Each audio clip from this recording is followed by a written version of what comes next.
थे जेठालाल जी, अब जेठालाल जी थे मेल, अब जेठालाल की बीवी है दया, दया हो गई फीमेल। अब दया का जो भाई है वो है सुंदर, और ये भाई है तो इसको इस तरीके से लिखा। तो देख रहे हो कि भाई जिनकी शादी हो रखी होती है उनको मैं ऐसे डबल लाइन से बना देता हूं, और जो भाई बहन या सिबलिंग्स होते हैं वो एक सिंगल लाइन से बनाते हैं। अब तुम कहोगे सर टप्पू कहाँ है, तो टप्पू यहाँ है, इनका बेटा है, तो आप यहाँ इसके नीचे लिख सकते हो, लो भाई टप्पू, टप्पू या टिपेंद्र। अब मुझे मालूम है टप्पू भी मेल है, तो इस तरीके से आप बना सकते हो। बापूजी तो रह गए, तो बापूजी कहाँ आएंगे, बापूजी जेठालाल के बापूजी थे, तो यहाँ पे हम चंपक चाचा को यहाँ पे लिख लेते हैं, तो सी से यानी चंपक चाचा आ गए। तो इस तरीके से आप ब्लड रिलेशन में पूरी फैमिली ट्री बना सकते हो बिना कोई चीज इंग्लिश लैंग्वेज में लिखे, only unique letters and symbols. Coding decoding के बाद जो अगला टॉपिक आता है वो होता है ब्लड रिलेशंस चैप्टर 8। तो अगर अभी तक कोडिंग डिकोडिंग वाला वीडियो नहीं देखा तो आई बटन पे क्लिक करो, जाके पहले वो वीडियो देख के आओ, और फिर शुरू करते हैं हम ब्लड रिलेशंस की बात। तो ब्लड रिलेशंस में क्या होता है, एक्चुअली वही होता है भाई खून के रिश्ते। तो जो खून के रिश्ते हैं उनके बारे में ही हम आज बात करेंगे। अब डेफिनेशन के तौर पे देखा जाए तो any relation which is either by birth और marriage is called blood relation. तो आपके चाचा चाची, मामा मामी, बुआ फूफा, मम्मी पापा, होने वाली बीवी, होने वाले पति, सब आपके ब्लड रिलेशन के अंदर आते हैं। तो दिक्कत नहीं है पहचानने में किसको हम कहते हैं मदर फादर सन डॉटर। हाँ, चाचा को और मामा को दोनों को अंकल बोलते हैं यहाँ पे, और एक टेबल है आगे, उससे आपको पूरा समझ में आ जाएगा कि किस तरीके से किसको क्या बोलते हैं। तो बोलना तो मुश्किल वाली बात नहीं है, प्रॉब्लम आती है इनके क्वेश्चंस में, क्योंकि एज अ पजल ये आपको इंट्रोड्यूस किया जाता है, और पजल का काम क्या होता है, आपका सर घुमाना। तो हमारा सर ना घूमे इसीलिए कुछ नोटेशंस का आपको ध्यान रखना है। उन नोटेशंस को मैं आज आपको यहाँ पे बताऊंगा ब्लड रिलेशन में। तो नोटेशन किस चीज के लिए होती है, नोटेशन होती है बच्चों की किस तरीके से आप किसी भी बंदे को, किसी भी पर्सन को रिप्रेजेंट करते हो। हमें अगर लिखना हो कि कोई हमारे फादर हैं तो हम क्या लिखेंगे, फादर, उनका नाम को नहीं लिखेंगे, फादर लिखा, एम नाम से फादर थे, ये मेल थे तो और एक और मेल लिख दिया। लो भाई, इतनी सारी इंफॉर्मेशन आप कैसे प्रोसेस करोगे, तो इस चीज को प्रोसेस करने की टेंशन नहीं है। तो सबसे पहली बात आपको यह आइडेंटिफाई करना है जिस पर्सन की आप बात कर रहे हो वो मेल है या फीमेल है। तो इसको आइडेंटिफाई करने का हर जगह एक अलग तरीका दिया रहता है। मेरे को जो पसंद होता है वो होता है ये वाला, कि अगर मैं एक रेक्टेंगुलर बॉक्स बना रहा हूँ, ये स्क्वायर बॉक्स बना रहा हूँ, इस ये एक मेल पर्सन को रिप्रेजेंट कर रहा है, और अगर मैं एक सर्कुलर बॉक्स बना रहा हूँ या ओवल बॉक्स, जैसा भी आप बोलो, सर्कुलर कुछ बना रहा हूँ, तो ये एक फीमेल पर्सन को रिप्रेजेंट कर रहा है। तो मेल फीमेल को अगर आप समझ जाओगे तो आगे वाली बातें आसान है। कई जगह पे इसको हम लोग ना प्लस माइनस से भी रिप्रेजेंट करते हैं, वो प्योरली योर चॉइस। ये नोटेशन है, नोटेशन आप कुछ भी लिख सकते हो, ये कॉमनली यूज नोटेशन होती हैं, तो इस पे जरा ध्यान देना।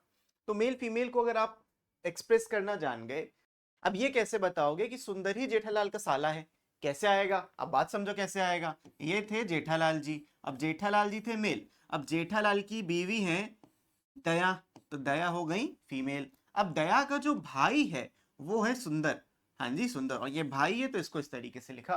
तो आप देख पा रहे हो कितने बेहतरीन तरीके से आपको ये एक लाइन में समझ आ जाएगा कि भाई दया जेठालाल मैरिड है, दया फीमेल, जेठालाल मेल। क्योंकि दया सीआईडी वाला भी नहीं हो सकता है ना, तो वो थोड़ा इग्नोर करना। यहाँ पे आ गए सुंदर, सुंदर क्या है, दया के भाई हैं। तो देख रहे हो कि भाई जिनकी शादी हो रखी होती है उनको मैं ऐसे डबल लाइन से बना देता हूं, और जो भाई बहन या सिबलिंग्स होते हैं वो एक सिंगल लाइन से बनाते हैं। अब तुम कहोगे सर टप्पू कहाँ है, तो टप्पू यहाँ है, इनका बेटा है, तो आप यहाँ इसके नीचे लिख सकते हो, लो भाई टप्पू, टप्पू या टिपेंद्र। अब मुझे मालूम है टप्पू भी मेल है, तो इस तरीके से आप बना सकते हो। बापूजी तो रह गए, तो बापूजी कहाँ आएंगे, बापूजी जेठालाल के बापूजी थे, तो यहाँ पे हम चंपक चाचा को यहाँ पे लिख लेते हैं, तो सी से यानी चंपक चाचा आ गए। तो इस तरीके से आप ब्लड रिलेशन में पूरी फैमिली ट्री बना सकते हो बिना कोई चीज इंग्लिश लैंग्वेज में लिखे, only unique letters and symbols. बात समझ में आई। तो ये जो मैंने नोटेशंस यूज करी इसको मैं आपको डिटेल में समझाता हूँ। जो मैं वर्टिकल लाइंस यूज करता हूँ, इसको अगले पेज पे ले लेते हैं। जो हम यहाँ पे वर्टिकल लाइंस का यूज करते हैं ये बताता है डिफरेंट जनरेशन। अगर हम यहाँ पे एक सिंगल हॉरिजॉन्टल लाइन बनाते हैं तो इसका मतलब होता है सिबलिंग्स, ऑब्वियसली अब सिबलिंग्स होंगे तो सेम जनरेशन के होंगे, तो ये सिबलिंग्स बनाता है। और डबल लाइन बताता है आपके स्पाउसेस को।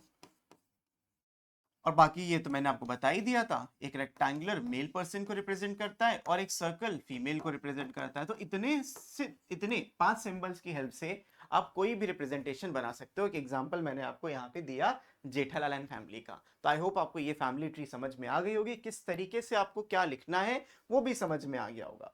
अब आप चाहो तो ये वाली टेबल याद कर सकते हो, बट नॉट सिंगल पॉइंट। इस पे कुछ रटने की कोई जरूरत नहीं है। आपको क्या करना है, जो मैं बताऊंगा बस वो करना है। आपने पूरी फैमिली ट्री समझ ली और कुछ दिक्कत आई नहीं आई। बस यहाँ पे थोड़ी बहुत बात का ध्यान रखना कि जो आप चाचा कहते थे, फूफा कहते थे, मामा कहते थे, ये सारे के सारे आपके अंकल हो जाएंगे। अब पापा के साइड के होंगे तो पैटर्नल अंकल, मम्मी के साइड के होंगे तो maternal uncle. Same with aunt, आपकी मासी, आपकी बुआ, ये सब आपकी आंट कहलाएंगी। चाची भी आंट कहलाएंगी। ठीक है? ठीक है, आई होप ये चीज क्लियर हो गई होगी। आप इसको रीड कर सकते हो। फादर ऑफ फादर को हम ग्रैंडफादर बोलते हैं, मदर ऑफ फादर या मदर को ग्रैंड मदर बोलते हैं। तो ये सारी बातें होती हैं। बस मम्मी के साइड में मैटरनल लगाते हैं, पापा के साइड में पैटर्नल लगाते हैं। Only son of father's father, ये भी फादर या इस तरीके से होता है। Mother of son daughter, one self या वाइफ की बात कर रहा है। तो ये थोड़ा सा कंफ्यूजिंग टेबल, और इतनी बड़ी टेबल को कौन याद करे। लेकिन स्टिल आपको चाहिए तो क्या करना है, डिस्क्रिप्शन में जाना है, ऐप डाउनलोड करके फ्री मटेरियल सेक्शन में पूरा का पूरा ये चार्ट मिल जाएगा, और जो मैं एक्सप्लेन कर रहा हूं वो भी मिल जाएगा। लेकिन अब हम बात करने वाले हैं एक्सरसाइज 8.2 की, ताकि आपको थोड़ी क्लैरिटी तो आए कि क्वेश्चंस में बोल क्या रहा है और करना क्या है। यहां बोला है A's mother is the only daughter of B's father. If B is female then how is B related to A। ये बात बोली है। तब देखो बच्चों, आपकी A थी, A की जो मम्मी थी, A की जो मम्मी थी वो ओनली डॉटर थी B के पापा की। तो अगर मैं ऐसा मान लूं कि B एक मेल था और उसके पापा थे, B के पापा होंगे कोई, और ये भाई बहन हुए, तो ये प्रॉब्लम एक क्रिएट करेगा कि B फीमेल है।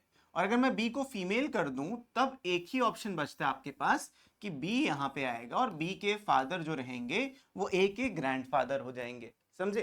तो ये जो मैंने सिस्टमैटिक तरीके से बनाया वो समझ में आया। A जो है यहाँ पे, इसका जेंडर नहीं पता, और नहीं पता तो आपको नहीं लिखना है।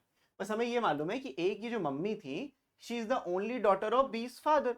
अब B के फादर की ओनली डॉटर है, मतलब ये खुद की ही बात कर रहा है, B की ही बात कर रहा है। Then how is B related to A? तो B is mother of A। B is mother of A। तो इतना आपको करना था एंड डन। इतने आसान क्वेश्चंस होते हैं, बस रीड करके थोड़ा सा समझना है और क्रैक करना है। Pointing to a man, Parul said, "He is the only son of my mother-in-law." How is the man related to Parul? तो एक मैन को पॉइंट किया किसने? पारुल ने पॉइंट किया। तो पारुल को यहां रखते हैं। अब पारुल लड़का है या लड़की तुमको नहीं पता जब तक लिखा ना हो। याद रखना, यहां पे आपको नाम से जेंडर को अज्यूम मत करना, कभी भी नहीं करना है। जब तक जेंडर स्पेसिफिकली या इनडायरेक्टली नहीं दिया है तब तक आप नहीं अज्यूम करोगे। एक मैन को पॉइंट करते हुए कहा, यहां पे एक मैन होगा, उसको पॉइंट करते हुए कहा कि ही is the only son of my mother in law. अब पारुल की जो मदर इन लॉ होंगी उनका ये ओनली सन है। अब क्योंकि मदर इन लॉ का ये ओनली सन है, इसका कोई भाई तो होगा नहीं, और अगर भाई नहीं है यानी पारुल इसकी बीवी है। सिंपल सी बात है। इसको एक बार बना लो, कुछ आपको ट्रायल्स लगेंगे but you'll get used to this. तो ये बोला, जो मैन की बात पारुल कर रही थी, इसकी मदर इन लॉ मतलब इसकी मम्मी, इसकी मम्मी का ये इकलौता बेटा है। मम्मी नहीं लिखेंगे यहाँ पे, ये जो मदर इन लॉ है, she is the mother in law for Parul, but इसकी तो मदर है ना, तो आप यहाँ पे इसको खाली छोड़ दोगे। बस इतना समझो, जिस मैन को उसने पॉइंट किया, ही इज द ओनली सन, इनकी इनका ये ओनली सन है। अब अगर ओनली सन है मतलब कोई इसका भाई बहन नहीं है, या बहन हो सकती है, लेकिन पारुल पॉइंट करती है ये मेरी मदर इन लॉ। अब only son mother in law लगा है तो क्या होगा, ये दोनों हस्बैंड वाइफ होंगे, तो ये ऐसे कनेक्टेड होगा। How is the man related to Parul? He, ये जो आदमी है, ये जो मैन है, this man is Parul's husband. तो इसको आप क्या लिखोगे? इसका आंसर लिखोगे पारुल्स हस्बैंड। ठीक है, समझ में आ गया? गुड। बढ़ते हैं अगले क्वेश्चन की तरफ। Which is this? Pointing to a girl in a photograph, Ajit said, "Her father is the only son of my father." Ajit एक फोटोग्राफ को पॉइंट करता है और उसमें एक लड़की होती है, एक गर्ल होती है। उसको वैसे लिख लेते हैं, हर फादर, इसके जो पिताजी हैं, her father is the only son of my father. Her father is the only son of my father, मतलब कि इनके भी कोई पिताजी होंगे, और इनके पिताजी की इकलौते बेटे हैं। लड़की हो सकती है लेकिन ये इकलौते बेटे हैं। और अजीत पॉइंट आउट करके बोल रहा है कि हर फादर, इसके जो पापा थे वो ओनली सन है मेरे पापा के। अब ओनली सन मेरे पापा के कैसे हो सकते हैं? जब अजीत खुद यहां पे बैठा हो तभी ये पॉसिबल है। How is that girl related to Ajit? तो तुम लिखोगे इसका आंसर डॉटर। नोटेशन समझ में आ रही है? नहीं आ रही तो कोई बात नहीं, क्वेश्चन से यूज टू होगे तब अच्छे से चीजें क्लियर होंगी। अगले क्वेश्चन की तरफ देखते हैं। A man looks at a picture and says, अब फिर पिक्चर की तरफ देख रहा है, पिक्चर को देख देख के बताओ, रिलेशन बताते हैं। A man looks at a picture and says her father's sister, एक पिक्चर पे देखा हर बोला। अब मुझे देखो इसका जेंडर डायरेक्टली नहीं बोला बट क्या लिखा, पिक्चर को बोल के हर बोल दिया। तो ये जो प्रोनाउंस होते हैं हर हिम, ये हर के लिए लड़की, हिम के लिए लड़का, ये तुमको मालूम है। हर फादर सिस्टर, इनके जो पिताजी हैं उनकी बहन, हर फादर सिस्टर सन, इनका जो बेटा है, her father's sister son is my younger brother, इनकी इनकी जो ये जो लड़की थी, इनके पापा की बहन का जो बेटा है वो मेरा छोटा भाई है, मेरा भाई है। अब मेरा भाई मतलब यहाँ पे वो बंदा होगा मैन है, तो वो जो मैन पॉइंट आउट कर रहा था वो मैन यहाँ पे होगा, ये दोनों भाई भाई थे। अब ये पूरा बन गया। How is he related to the person in the picture, person in the picture ये थी, ये पिक्चर वाली पर्सन थी। अब क्या है, कैसे रिलेटेड है, how is the man related to the person in the picture, तो ये बंदा इसका कजन हुआ, करेक्ट, ये इसका कजन हुआ। आई होप अब समझ में आ रहा होगा, थोड़ा थोड़ा तो क्लेरिफाई होता है। नेक्स्ट है introducing a man, a lady said the father of his brother, एक मैन को इंट्रोड्यूस किया, एक लेडी ने बोला the father of his brother, the father of his brother, यानी कि इसके भाई के पापा, इनकी ऐसे बात हो रही है। The father of his brother, हम यहां तक पहुंच गए, is the only son of my mother, is the only son of my mother, यानी कि वो इसकी बहन होगी, सन ऑफ माई मदर, ऐसा कुछ होगा।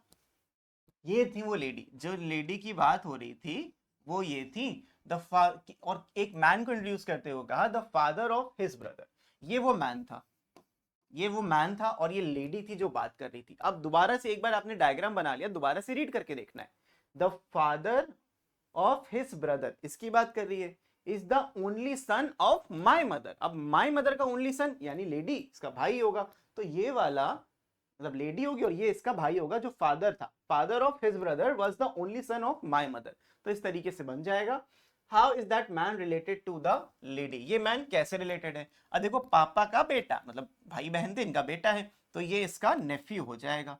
तो अगर आपको नहीं पता उस टेबल को एक बार रीड कर लेना, आप अपनी बुआ के क्या लगते हो, नेफ्यू लगते हो, और अगर लड़की हैं आप तो आप नीस लगती हैं, बस इतना बस याद रखना। इंग्लिश के कुछ वर्ड्स हैं और बहुत बड़े बड़े वर्ड्स नहीं है, आप आराम से याद रख सकते हो। बढ़ते हैं हम अगले क्वेश्चन की तरफ, which is this one, question number 6। Arun said Ishika is the daughter of my mother's daughter, Ishika जो डॉटर है मेरी मम्मी की बेटी की, बहुत ध्यान समझो। इशिका, इशिका, अरुण बोलता है Ishika is the daughter, Ishika daughter है of my mother's daughter, Ishika is the daughter of my mother's daughter, Ishika is the daughter of my mother. अब ये जो आदमी था अरुण था, अरुण था यहाँ पे, ठीक है, ये अरुण है। मैंने बोला कि आपको जेंडर नहीं कंसिडर करना, तो अरुण अभी एज इट इज लिख देता हूँ, कोई दिक्कत नहीं। अब अरुण की जो मम्मी थी एंड ये जो Ishika is the daughter of my mother's daughter. अब मुझे डायरेक्टली नहीं मालूम कि खुद अरुण अपनी बात कर रहा है, क्योंकि अरुण बात कर रही है ये भी हो सकता है, एंड कंप्लीटली इसकी पॉसिबिलिटी है, तो उसको नकारना नहीं। तो अभी तो मेरे पास ये बन रहा है कि देखो ये भाई बहन थे, हो सकता है बहन बहन भी हो, और ये इशिका इसकी डॉटर है।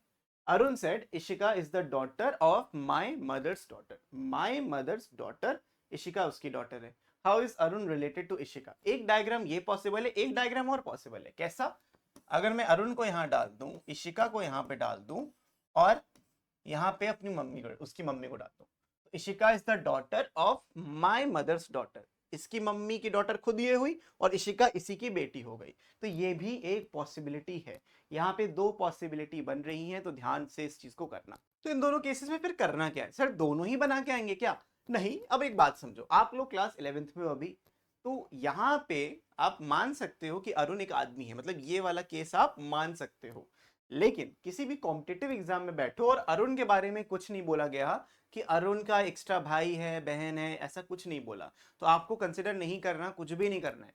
तो आप क्या है, Arun said Ishika is the daughter of my mother's daughter, तो ये वाला केस भी पॉसिबल है, तो दोनों को ही ध्यान में रखना। अगर स्पेसिफिकली नहीं बोला गया कि अरुण मेल है तो मेल मत लेना। खैर इस क्वेश्चन के लिए हम इसको मेल ले सकते हैं, तो अगर हमने ये लिया तो अरुण कैसे रिलेटेड है इशिका से, तो अरुण जो है अरुण इज दी अंकल। कौन है भाई? अरुण जी। अरुण अंकल हैं ऑफ इशिका। अब मैटरनल अंकल लिखने की आपको जरूरत नहीं है, सिर्फ अंकल भी यहाँ पे लिख सकते हो। और ये जनरली क्वेश्चन एमसीक्यू में आते हैं, तो उसमें मैटरनल पैटर्नल दिया हो तो आप तो उसमें कर सकते हो। ऐसे आप अंकल लिख के आओगे तो बिल्कुल सही है। इसके बाद नेक्स्ट क्वेश्चन है, pointing to a man Akshay said his son is my son's uncle. एक मैन को उसने पॉइंट किया, अरुण अक्षय ने एक मैन को पॉइंट किया और बोला इसका बेटा, मतलब इसका बेटा यहाँ पे होगा कहीं। His son is my son's uncle, मेरे बेटे का वो अंकल लगता है। इसका जो बेटा है वो मेरे बेटे का अंकल लगता है। वो कैसे लग सकता है? जब ये अक्षय और ये भाई या बहन, अक्षय बहन भी हो सकती है, कोई भी नहीं हो सकता, कुछ भी हो सकता है। How is the man related to Akshay? समझाता हूं। इसका अक्षय का एक बेटा था, अक्षय को मेल मान सकते हो अभी के लिए, अक्षय का बेटा था, ठीक है, ऐसा था। अब ध्यान से समझो, लेकिन जिस मैन को उसने पॉइंट किया वो ये वाला मैन है। Akshay pointed to this man और उसने ये बोला कि इसका जो बेटा है वो मेरे बेटे का अंकल लगता है। इस मैन का जो बेटा है वो मेरे बेटे का अंकल लगता है। देखो लग रहा है ना मस्त अंकल। तो अब मैन कैसे रिलेटेड है अक्षय से? ये मैन कौन है अक्षय का? The man is the father of Akshay. Man is the father of Akshay, ठीक है। तो ये बहुत ही इंपॉर्टेंट क्वेश्चन बन जाता है। बढ़ते हैं अब हम लोग अगले क्वेश्चन की तरफ, which is this one. P is the son of Q and husband of R। अब ऐसे क्वेश्चन आपको ज्यादा मिलेंगे जहां पे ऐसे 3 4 5 पार्ट्स आपको क्वेश्चन के अंदर दिए हों। तो कुछ और डिफिकल्ट नहीं है, सिर्फ करना क्या है, सिंप्लीफाई करना है और मल्टीपल आपको आंसर उसी में मिल जाएंगे। जो बोला गया उसको बनाते चलेंगे और अगर कुछ कनेक्ट नहीं हो रहा तो उसको अलग बना के लास्ट में कनेक्ट कर देंगे, लेकिन साथ साथ देखते रहो कैसे करना है। पॉज करके पहले खुद सॉल्व करने की कोशिश जरूर करना। अब यहां बोला है जो P है is the son of Q। P is the son of Q। जो P था is the son of Q। Q के बारे में कुछ नहीं पता। And husband of R। अब R का हस्बैंड भी है तो R फीमेल होगी। यहाँ पे कॉमन नोटेशंस का यूज, हस्बैंड वाइफ ही यहाँ पे रहेंगे और कुछ नहीं। R who is the sister of S। अब R जो है वो S की सिस्टर है। S क्या है पता नहीं। Who is the father of T। ये जो हु होता है जस्ट कॉमा के पहले वाली चीज को रिप्रेजेंट करता है। Who is the father of T, तो S is the father of T। अब T क्या है? T who is the brother of U। T जो है वो U का भाई है। Who is the daughter of V। अब U जो है वो डॉटर ऑफ V है, बट ये तो भाई इसकी डॉटर हुई, तो V की डॉटर कैसे हो सकती है? ऑब्वियसली भाई हस्बैंड वाइफ। लो भाई हस्बैंड वाइफ हो जाएंगे। V is the husband wife. P is the son of Q and husband of R। हमें अभी Q के बारे में कुछ नहीं पता, कुछ भी नहीं पता कि Q कौन है, मेल है फीमेल है, नहीं पता। ओके, तो आपको लिखना भी नहीं और कहीं क्वेश्चन भी आपसे पूछा नहीं गया। How is P related to V। P और V आपस में कैसे रिलेटेड है? देखो भाई ये भाई बहन थे, ये S की बीवी थी, ये R का पति था, तो R और S तो ये क्या हो गई? देखो सिंपल सी बात है, R इसकी बीवी थी, S इसका भाई था R का, तो S जो हुआ वो इसका ब्रदर इन लॉ हुआ। अब ब्रदर इन लॉ की बीवी उसकी सिस्टर इन लॉ ही कहलाएगी, याद रखना। तो how is P related to V? V is the sister in law of P या P is the brother in law of V, ऐसे भी आप बोल सकते हो। तो आपको ये बोलना है कि इनके बीच में जो रिलेटेड टू लिखा है इसमें आप क्या लिख सकते हो? P is the what to V। P is what to V ऐसे बोलोगे तो P क्या लगा? P लगा ब्रदर इन लॉ, ठीक है ना। P लगा ब्रदर इन लॉ, ये बहुत ज्यादा इंपॉर्टेंट बन जाता है। How is R related to U। R क्या है U की? R जो है वो आंट है, तो यहां पे आप सिंपल एक आंट वर्ड लिख सकते हो। How is P related to S। P और S कैसे रिलेटेड है? P जो है वो S का भी ब्रदर इन लॉ ही लगेगा, तो आप यहां पे ब्रदर इन लॉ लिख सकते हो। How is S related to V। S और V कैसे रिलेटेड है? S is the husband of V, तो आप यहां पे सिर्फ और सिर्फ हस्बैंड लिखोगे और कुछ मत लिखना एंड यू आर डन। है ना सिंपल आंसर। बस इसी तरीके से आपको सॉल्व। इसी के साथ बढ़ते हैं हम अगले क्वेश्चन की तरफ, which is this one. Question 15। Read the information given below and answer the question that follows. फिर से फैमिली है, 6 मेंबर्स हैं, P Q R S T and U, इतना पता है। तो 6 मेंबर्स को कैसे रखना है? Q is the wife of P। Q जो है वो वाइफ है P की और P डेफिनेटली मेल होगा इस रिलेशन से। S is the only son of R, लेकिन इससे कोई रिलेशन अभी मुझे नहीं मालूम, तो इसको मैं साइड में लिखता हूं। S जो है ये ओनली सन ऑफ R है। अब R के बारे में दिया हुआ है, ये हु जो है वो R को पॉइंट करता है, who is the brother of P। तो ये कंफर्म हो गया कि जो आर है वो भाई है पी का, तो यहाँ पे आप ये लगाओगे और एस इसका बेटा, तो आप एस को यहाँ पे रख दोगे। T is the sister of S. अब टी अगर सिस्टर है एस की, तो यहाँ पे एक सिंगल लाइन लगा के इस पे गोला लगा दोगे, पता है सिस्टर है। Q is the daughter in law of you. अब क्यू जो है वो यू की डॉटर इन लॉ है। ये कब पॉसिबल होता है? जब पी के पापा यू हो या मम्मी यू हो। तो Q is the daughter in law of you who is a window. अब ये हु इज अ विडो से मुझे ये पता चल गया कि ये जो यू होने वाली है वो फीमेल है। तो यहाँ पे यू को लिखोगे और ये फीमेल होंगी। फीमेल में कैसे समझा पा रहा हूं? विडो वर्ड से मैं बता पा रहा हूं कि ये एक फीमेल है, ठीक है ना। तो आपको मेल फीमेल ऐसे ही यहाँ पे बताना पड़ेगा, समझना पड़ेगा। How is U related to P? U और पी कैसे रिलेटेड है? U is the mother of P. How is T related to R? T और आर कैसे रिलेटेड है? Daughter of R. How is R related to Q?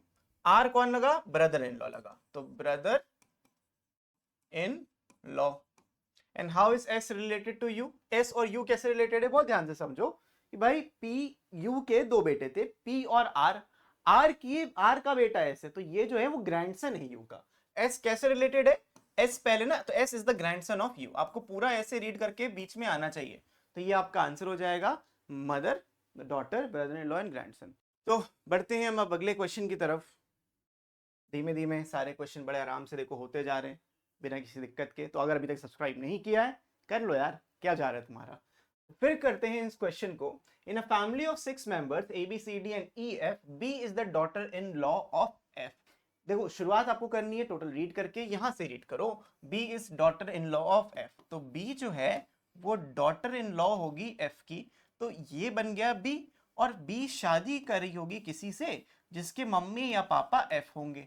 D is the grandchild of A. अभी हम उसको नहीं लिख सकते, लेकिन ये मालूम है कि 2 जनरेशन छोड़ के ए आएगा, ये कंफर्म है। C is the only uncle of D, तो ओनली अंकल ऑफ डी। अब सी के बारे में भी नहीं पता कुछ। A has 2 children F and C. अब मुझे एफ तो यहां दिख रहा है, तो सी को भी यहां पे लगाना पड़ेगा, और ए इनके मम्मी या पापा में से कोई हो सकता है, इतना पता है। उसके बाद अब मुझे को सी के बारे में और कुछ बात यहाँ पे दी थी ना। C is the only uncle of D. अब सी ओनली अंकल है तो ये अंकल हो जाएगा। फिर दिया A has 2 children F and C, एक मेल और एक फीमेल। मेल वाला तो पता चल गया, तो ये फीमेल होगा। और ये जो अंकल है तो डी को इधर आना पड़ेगा। अब बचा क्या? E is the father of C, तो ये शादीशुदा होंगी ए बी ई के साथ, और ई जो होंगे वो फादर होंगे। That means A has to be the mother. तो ये वाला डायग्राम कुछ इस तरीके से बनेगा। अब आप आराम से सारे क्वेश्चंस कर सकते हो। Who is the mother in law of B? B की जो मदर इन लॉ होंगी कौन होंगी? वो एफ होंगी, ठीक। Who is the grandfather of D? Grandfather of D E हो जाएगा। How is D related to F? D F का क्या लगता है? बेटा लगता है, और क्या लगता है? सन लिख दोगे। How is B related to D? Wife. तो आप इस तरीके से सारे क्वेश्चन सॉल्व कर पाए। तो ये वाला क्वेश्चन भी हो गया। अब हम बढ़ते हैं अगले क्वेश्चन की तरफ, which is this one. In a family, there are 7 members, P, Q, R, S, T, U, and V. P is the head of the family, is a lawyer. R and T are brothers and both are doctors. S, the wife of T, is a social worker. Q is the son of U, who is the daughter-in-law of P. तो बहुत सारी बातें यहाँ पे कर दी गई हैं, but आपको टेंशन नहीं लेनी। हमको सिर्फ डायग्राम्स बनाने और डायग्राम बना के साथ में जोड़ देना है। बस 2 क्वेश्चंस और हैं, वी आर डन। तो इस 7 मेंबर्स की फैमिली में जहां पे P, Q, R, S, T, U, and V हैं, P head of the family है and he is a lawyer. सबसे बड़ा आदमी P है। R and T are brothers and both are doctors. तो यहीं से शुरू करते हैं। R और T हैं भाई भाई। R and T are brothers and दोनों ही डॉक्टर्स हैं। मुझे इसको यहाँ पे लिखना जरूरी है, लिख लो, कोई दिक्कत नहीं है। ये भी डॉक है। एक second, problem with this is, मैं को यहाँ पे लिख देता हूँ R और T दोनों डॉक्टर्स हैं, मैं यहाँ पे लिख दे रहा हूँ। बात की बात है, आगे देखते हैं। S is the wife of T। S जो है वो T की वाइफ है, यहाँ पे आ जाएगा। S is the wife of T, is a social worker. S जो है वो सोशल वर्कर है, बहुत बढ़िया, अच्छा काम कर रही है। Q is the son of U, लेकिन U कहाँ आएगा? Who is the daughter in law of P। अब P head of the family है, तो डेफिनेटली इनके पिताजी ही होंगे। पिताजी या माताजी कुछ भी हो सकते हैं, ऑफेंड मत होना। और P की एक डॉटर इन लॉ S है, तो दूसरी daughter in law Q is the son of U, who is daughter in law of P है। अच्छा, U is the daughter in law of P, तो U जो होगी वो इसकी बीवी होगी, और Q जो होगा वो सन होगा U का, मतलब इन दोनों का बेटा। तो मैं Q को यहाँ पे लिख देता हूँ, और ये सन है तो ये आदमी हो गया। तो आपके पास अभी 6 लोगों का डेटा आ चुका है। If there are 2 married couples, दिख भी रहा है, and a female teacher who is married in a family, तो एक टीचर है, तो यही टीचर बची ना, क्योंकि ये तो सोशल वर्कर थी और दोनों डॉक्टर्स थे, ये लॉयर था। इसका अभी जेंडर नहीं पता, बाद में देखते हैं कहीं लिखा हो तो। Answer the following question. अब दोबारा एक बार रीड कर दो, कुछ रह तो नहीं गया। P is the head of the family, is the lawyer, R and T are brothers and both are doctors, ठीक है। S the wife of T social worker है। Q is the son of U, who is the daughter-in-law of P, that is fine। V is the cousin sister of Q, जो V है वो cousin sister of Q है। cousin sister तभी हो सकती है जब वो इसकी बेटी हो। This is the cousin sister of U। If there are 2 married couples जो दिख रहे हैं U, R, T and S, and a female teacher who was married in the family, अब फीमेल ये भी थी लेकिन मैरिड नहीं थी, मैरिड ये वाली है, तो इसको हम टीचर बोल रहे हैं। हाँ, अब इसको मुझे आंसर करना है। Who is married to R? U is married to R। What is the profession of U? U is a teacher। How is T related to V? T और V कैसे रिलेटेड है? T पिताजी हैं V के, तो father लिख दोगे। How is P related to S? P और S कैसे रिलेटेड है? तो यहाँ पे एक दिक्कत वाली बात है। दिक्कत वाली बात ये है कि हमें P के जेंडर के बारे में बात नहीं करी गई। हाँ, ऑब्वियसली आप चाहो तो उनको फादर इन लॉ लिख सकते हो। P रिलेटेड टू S बताना है तो ये फादर इन लॉ या मदर इन लॉ ही होंगी, क्योंकि हमें जब डॉटर इन लॉ वर्ड दिया था कहीं पे भी ये मेंशन नहीं था कि P मेल है या फीमेल है। But going by the design, तो P is related to S कैसे होगा? तो P जो होगा वो फादर इन लॉ या फिर मदर इन लॉ होगा। S का नहीं पता तो दोनों ही लिखना है। जो P है वो can be a father in law and P can be mother in law, दोनों ही चीजें पॉसिबल हैं, ठीक है। तो दोनों ही लिखोगे, father in law and mother in law दोनों पॉसिबल थे। अब बढ़ते हैं हम आखिरी क्वेश्चन की तरफ, इस वाले पे। 9 मेंबर्स है फैमिली में, ए से लेके आई तक। This family consist of 3 generations and 3 married couple, 3 different generation और 3 ही मैरिड कपल है, okay. I is the grandson of A who is married to a doctor, C is the mother of D, F is the daughter-in-law of C। Too much information। तो जरा इस information को अगले page पे लिखते हैं, then हम simplify कर लेंगे जो भी दिया है। सेम क्वेश्चन है, आप रीड करते जाओ, बनाते जाओ, फिर लास्ट में एक कंप्लीट डायग्राम बना लेंगे। जो आपको टुकड़े मिले उन टुकड़ों को बनाओ। I is the grandson of A। Grandson of A का मतलब ये 2 जनरेशन छोड़ के I एक लड़का होगा, कंफर्म बात। A who is married to a doctor, अब A जो है जिससे शादी किया वो एक डॉक्टर है। C is the mother of D, C जो है वो मदर है डी की, C is the mother of D. F is the daughter in law of C, अब F is the daughter in law of C क्या हो सकता है इसी की बीवी हो, पॉसिबल है ना। तो इस तरह इसको बना भी लेते हैं, F is the daughter in law of C, तो ऐसे बन सकता है, पॉसिबल है but not confirm, we are not confirm about this. तो जी का कोई बेटा या बेटी होगी, उससे शादी होगी किसकी? इधर F is the daughter in law of C, तो F को यहां लिख दिया। यहां ना बनाने का लॉजिक क्या है, हो सकता है C के 2 हो बच्चे लड़के, अभी D का भी जेंडर नहीं मालूम था, तो डॉटर इन लॉ है, तो आप यहाँ पे F को डॉटर इन लॉ बना सकते हो कुछ इस तरीके से। G the teacher is the father of H है, G तो मेल फीमेल थी ना, अच्छा सॉरी जी का नहीं पता था मुझे, सी था ये सी था, नॉट जी, सी था ना। ये दोनों सेम डायग्राम में, मतलब सी के बारे में रिलेशन है। G is the father of H, तो जी एक टीचर है and he is the father of H who is the first cousin of E, ये ई का कजन है, ओके देखते हैं। एंड आई, ई और आई दोनों का कजन है, मतलब इस आई की जनरेशन में रहेगा, ई भी सबसे नीचे जनरेशन में रहेगा। E is the daughter of F। अब हमें काफी चीजें यहाँ पे देखने को मिल रही हैं। D is the sister of B, D sister of B है, ओके ये चीज भी क्लियर हो गई। D is the sister of B, B का जेंडर पता है क्या? There is a male lawyer, a female politician and 3 unmarried students, while the eldest member of the family is retired। तो eldest member जो है वो retired है और 3 ही जनरेशन थी। अब मजे की बात देखो, यहाँ पे A था, ए मैरिड था डॉक्टर से, जो ए था वो डॉक्टर से मैरिड था। अब इसमें ये डॉक्टर है और ये एल्डेस्ट मेंबर जनरली हमारे ग्रैंडफादर होते हैं, एंड ये मैरिड होंगे और ये रिटायर्ड होंगे, ही इज रिटायर्ड। अब मैं इन्हीं को क्यों लिख रहा हूँ उसका लॉजिक तुम देखना, भी तुम्हें अच्छे से समझ में आएगा। ये मैंने बोला कि 2 जनरेशन छोड़ के कुछ ऐसा बनेगा। अब डी और बी सबसे नीचे वाली जनरेशन में नहीं आएंगे, बहुत ध्यान से समझो। आई ग्रैंडसन है, ठीक है ना, और आई किसका बेटा है ये भी हमें दिया है कहीं। तीन हमारे पास बच्चे हैं, ई आई और एक ई आई और एच होगा। The teacher is the father of H, G is the teacher and the father of H, who is the first cousin of S. ये एच, ई और आई, यही 3 हमारे पास बच्चे हैं। एल्डेस्ट मेंबर रिटायर्ड तो मैंने उसको रिटायर कर दिया, ठीक है। अब डॉक्टर कौन है पता नहीं, लेकिन ये भी मालूम है कि सी, देखो डी और बी को सबसे नीचे नहीं रख सकते। क्या मैं यहाँ पे डी और बी को रख सकता हूँ? ऑब्वियसली नॉट, क्योंकि रखा तो फिर 4 जनरेशन बन जाएंगी। So the only possibility, only explanation is कि सी को मुझे यहाँ पे रखना पड़ेगा। अब सी के 2 बच्चे थे, डी और बी, और एक की शादी एफ से हुई है, किसकी हुई है अभी वो नहीं पता, अब वो हम निकाल लेते हैं यहाँ पे।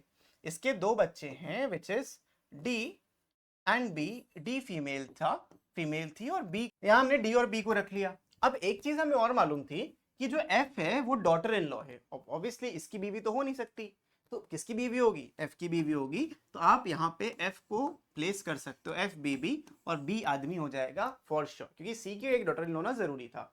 2 मैरिड कप, कितने मैरिड कपल्स अपने पास?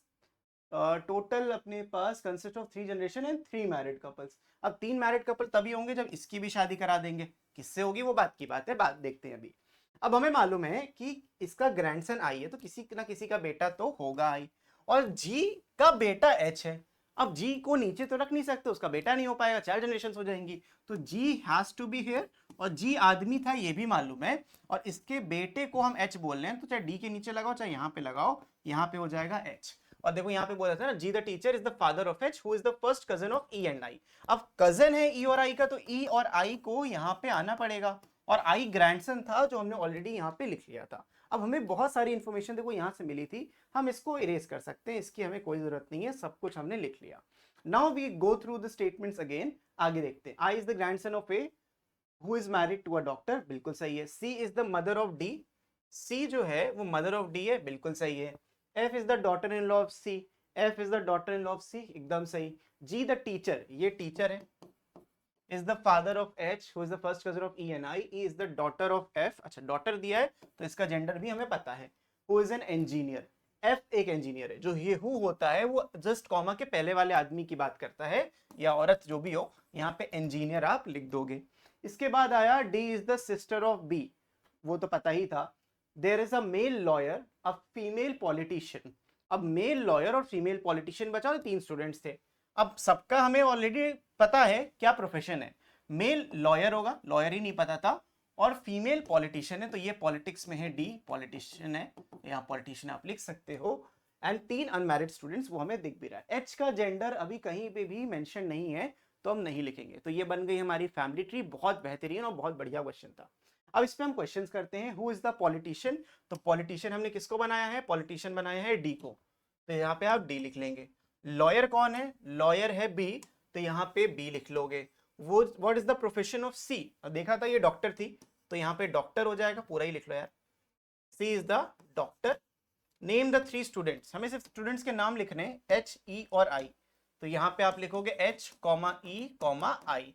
How many children does the engineer have, engineer के कितने बच्चे? इंजीनियर के 2 बच्चे, तो यहाँ पे लिखोगे 2। How is A related to H, A को रिलेट करना है एच से, A related to H, A is the grandfather, सबसे बड़े हैं, रिटायर्ड आदमी, तो ए जो है वो ग्रैंडफादर हुए। आप यहाँ पे लिख सकते हो ग्रैंडफादर ऑफ एच। आई बात समझ में? तो ये क्वेश्चंस बहुत अच्छे थे, क्वेश्चंस आपको एक ओवरऑल अंडरस्टैंडिंग देते हैं ब्लड रिलेशंस की, लेकिन ये क्वेश्चंस इनफ नहीं है कहीं से भी। आपको चाहिए लॉजिकल रीजनिंग में बहुत सारी प्रैक्टिस। तो प्रैक्टिस कहाँ से करनी है? ऐप डाउनलोड करिए, डिस्क्रिप्शन में पहली लिंक मिल जाएगी, और उस ऐप पे जाके फ्री मटेरियल में आपको मैं प्रैक्टिस शीट भी दिला दूंगा। तो कहीं टेंशन नहीं, कहीं जाना नहीं है, बस एक ऐप डाउनलोड करना है और सब्सक्राइब करके जाना है, ताकि ऐसे वीडियोस मिलते रहें। तो आज की वीडियो के लिए इतना ही रखते हैं, मैं मिलता हूं आपसे नेक्स्ट वीडियो में। तब तक के लिए keep practising, keep learning, take care and bye bye.